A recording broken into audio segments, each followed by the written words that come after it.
ओहो, अरे ये पेट्रोल पंप वीर राम जी पहुंचे आप? मैं अपना ढूंढ रही। अच्छा, राम सा राम राम राम राम। अब जोध बुराई हो यार, कोई अड़ ब्याह में अड़ दिन वजह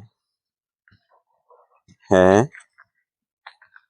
अच्छा, ओ ओहो, अरे ये पेट्रोल पंप वीर राम जी पहुंचे आप? मैं अपना ढूंढ रही। अच्छा, राम सा राम राम राम राम। अब यार थारे एक मैटर वायरल हो रही हो कहीं, ये वो वीडियो एक अब बार एक मैं देखियो जैसलमेर राम दे अच्छा रहे पोखरनाल पोखरनाल कहीं मेट्रो। पोखरनाल की हो गया। मैं कहीं जैसलमेर गया हाँ, तो मैं एक बार नीचे अच्छा बारह बारह क्या करना है। मैं तो आए तो जोधपुर कोई ब्याह में आवड़ो न, बस मैं कोई आड़े पाड़े तो कोई शादी में हमने हाँ, वो कहीं मैं जैसलमेर गया। जैसलमेर पाछा आवता जना मैं पेट्रोल भरवाने वास्ते उतरिया कि भाई आप पेट्रोल भरा ला आई वहां तो अच्छा भीड़ ज्यादा है जना। मैं देखियो जा रहा मैं भाई कहीं बचे घणो टाइम लागे जना मैं हमारा निकल जावा। अच्छा ना मामलो यूं काफी मने भी लाग्यो कि आज एक फौजी लेवल आदमी ने बट एक शर्मिंदी टाइप वो वैसे जो वो ना रहा था जो मतलब व्यवहार करियो एक छोटो मतलब युवा आदमी उन प्रकार उन्हें हरकतें करी तो वो काफी लोगों भी कमेंट करी और माने भी आत्म ठेस पहुंची क्योंकि आप भी और आप एक ही काम लो क्योंकि आप भी पत्रकारिता करो और मैं भी आगे काम काज करूँ तो माने भी यूं लाग्यो कि यार अपने आदमी के साथ मतलब दुख मैंने महसूस हो। बहुत सारे लोगों ने फोन को लाया कि सर मेट्रो कहीं मेट्रो एक्चुअली में मैं तो सिर्फ जानने के लिए गया था भाई अगर ज्यादा टाइम लग रहा था मैं निकल जाऊँ। अच्छा और अगर अभी हाँ हाँ अभी हाथों तक मतलब अगर ये शुरू कर रहे हैं या गैस नहीं आई है तो हाँ जान लेता हूँ। जानने के लिए कहते इतने वो युवा था हाँ वो उधर से आया तो मैं तो रिकॉर्डिंग का पहले कोई लक्ष्य नहीं था। अच्छा तो पीछे मेरे साथ जो लड़के रहते हैं तो उन्होंने रिकॉर्डिंग शुरू कर दी। वो आवाज देता हुआ आया मतलब गाली गलौज करता हुआ तो वहां से इंसिडेंट पूरा रिकॉर्ड हो गया था। बहुत मतलब ऐसे लग रहा था कि भाई ये बहुत ज्यादा बोल रहा है लेकिन दुख मुझे उस लड़के ने जो बोला उसका 1% दुख नहीं है कि भाई ये जो उसने बोला ये क्या दुख वो हुआ कि जब एक गुजराती भाई था उसने एक शब्द बोला कि भाई राजस्थान में आके बहुत दुखी हो गए। मतलब वो बहुत लोग भुगत चुके हैं उस पेट्रोल पंप पे। अच्छा वो अपने मैं कहूँ इंडिया का सबसे बड़ा धार्मिक स्थल है जहाँ सबसे ज्यादा पैदल लोग आते हैं।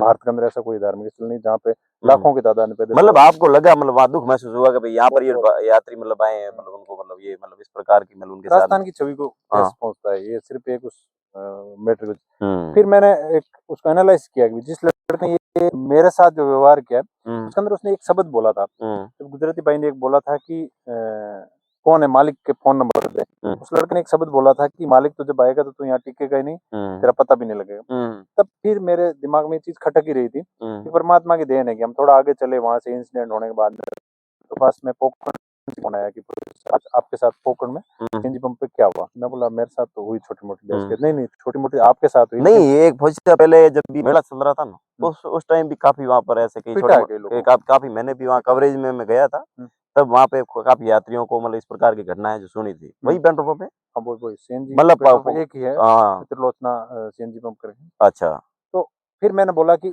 ऐसा क्या हुआ वो मुझे भेजो। तो फिर बंदूकें लहराते हुए मालिक के लड़के द्वारा वो वीडियो है तो मैंने वीडियो एडिट करके डाला। लेकिन मैं आज भी कहता हूँ उस लड़के की गलती यूं नहीं थी कि मालिक ने 5-7 दिन पहले जो बंदूक आई उस लड़के को ऐसा लगा कि यहाँ पे कोई खौफ नहीं है यहाँ पे कोई किसी का कुछ नहीं बिगाड़ सकता। वो बहुत संस्कारवान घर का लड़का है और एक युवा है। उसको असंस्कारी लोगों के पास जॉब मिलने की वजह मतलब से संगत का जो असर है वो लड़के को मैं 1% ही दोषी नहीं मानता क्योंकि उसको 5-10 दिन पहले जो इंसिडेंट मालिक ने किया था उस जो बंदूकें ले रही और वहां दादागिरी जो की उसकी वजह से उसके दिमाग में गलतफहमी पैदा हुई। तो वो सेम इंसिडेंट उसने हमारे साथ किया। तो उसकी नौकरी चली गई। हालांकि दुख है हमें भी कि भाई एक युवा को बड़ी मुश्किल से नौकरी मिलती है 10-12 हजार की उसकी जॉब थी वो चली गई।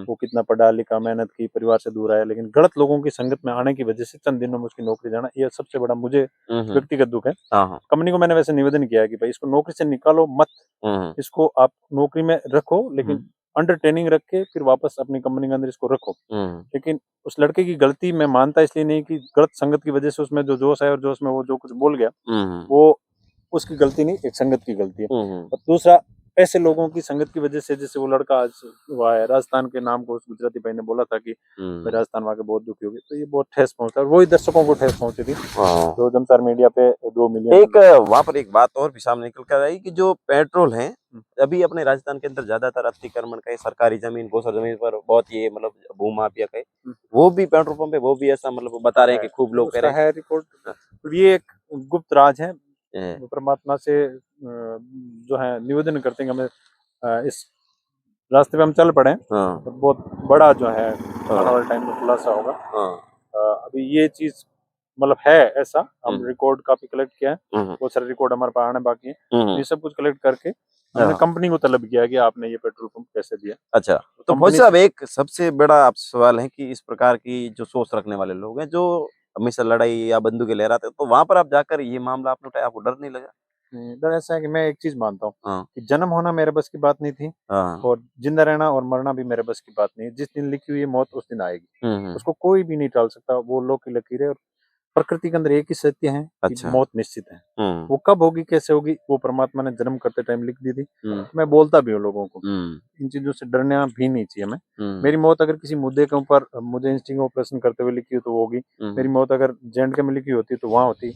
मेरी मौत साउथ सुडान में मैंने ड्यूटी की वहां होती। लेह लद्दाख में वो लिखी हुई नहीं थी, तो इसलिए मैं जिंदा हूँ, क्योंकि गोलियों के बीच में मैं रह आया हूँ। वहां कुछ नहीं हुआ, तो यहाँ भी जब तक मेरे जिंदगी के दिन हैं गिने में, तब तक कुछ नहीं होगा, ये मैं मान के चलता हूँ। ये मेरा मानना है व्यक्तिगत। इस मामले को लेकर अगर आप बात मतलब देखा जाए, जो वहां पर सबसे बड़ा अपने राजस्थान का, पश्चिमी राजस्थान का आस्था का केंद्र है, और उस वीडियो के बाद में जिस तरीके से लोगों ने भी प्यार सपोर्ट दिखाया, उस मामले को लेकर आप कहाँ तक उस मामले को ले जाना चाहते हैं कि भाई ये मामला? मैं ये ले जाना चाहता हूँ कि जनता को पता लगे कि किस प्रकार हमारे बीच में रह के व्यक्ति गलत तरीके से धन एकत्रित करता है। गलत तरीके से धन एकत्रित करने के बाद में किस प्रकार उस धन का दुरुपयोग करके लोगों को अपने आप को बचाने के लिए इस्तेमाल करता है, और आम जन को दुखी करता है, परेशान करता है, उनको टॉर्चर करता है, उनको मतलब हरासमेंट करने का प्रयास करता है। तो ये एक गलत परिपाटी जो हमारे सिस्टम में चली है, चाहे उसके अंदर राजनेता दोषी हो, चाहे प्रशासन दोषी हो, चाहे जो है रेवेन्यू डिपार्टमेंट है वो दोषी हो, लेकिन उन लोगों को एक चीज सोचनी चाहिए, जीवन में सुख धन से नहीं आता, अच्छे कर्म से मिलता है। ये मेरा मानना। अच्छा, तो मतलब ये आपने मामला उठाया, उसके बाद में लोगों का किस प्रकार का रेस्पॉन्स मिल रहा है? एक ऐसा रिस्पॉन्स मिला कि मैंने जिंदगी में कभी सोचा नहीं था। मुझे एक फौजी ने तो ये बोला, अब वो खुद रिटायर आ रहे हैं, बोला मैं आपके निःशुल्क गनमैन रहूंगा आपके साथ। तो मैं उनको भी बोला, मैं बोला नहीं, आप मेरे एक जगह के न्यूज रिपोर्टर बनना और उस जगह की न्यूज रिपोर्टिंग करना।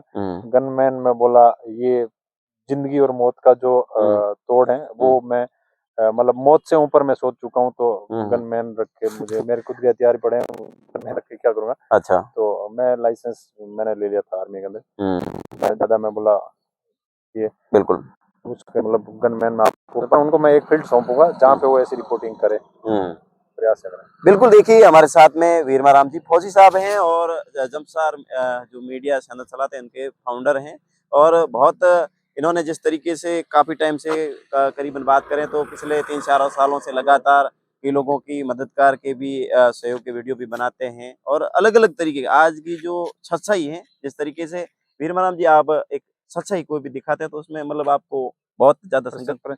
हमें देखो स्कॉर्पियो वाला में 40 दिन तक परेशानी हुई थी, और एक दो मुद्दे और भी हैं उनके अंदर हमें एक मुद्दे में हमारे को 7 दिन तक परेशानी होती। 7 दिन बाद में मुद्दे को लोग समझ गए थे और उसको छोड़ दिया था, और स्कॉर्पियो मुद्दे में हमें 40 दिन परेशानी हुई। इसमें हम मान रहे हैं कि हमें साल भर परेशानी होगी, क्योंकि हम किसी लक्ष्य को भेदने के लिए हमें खसरा नंबर 37 को पूरा खंगालने के अंदर जो टाइम लगेगा, तो खसरा नंबर 37 का जब राज खुलेगा, तो इतना ही मैं हिंट देना चाहता हूँ जनता को कि खसरा नंबर 37 पोखरण का जब राज खुलेगा, तो आप सब लोगों के सामने पूरा जो है दूध का दूध पानी का पानी आ जाएगा। जो आपकी ये लड़ाई है, ये वैचारिक लड़ाई है जो कि अत्याचार के खिलाफ, मतलब एक जनहित की लड़ाई। अच्छा, मैं तो ये कहता हूँ सभी राजनेताओं को आना चाहिए, अगर आप लोगों को जिस जनता ने चुना है, ये मेरा काम नहीं है।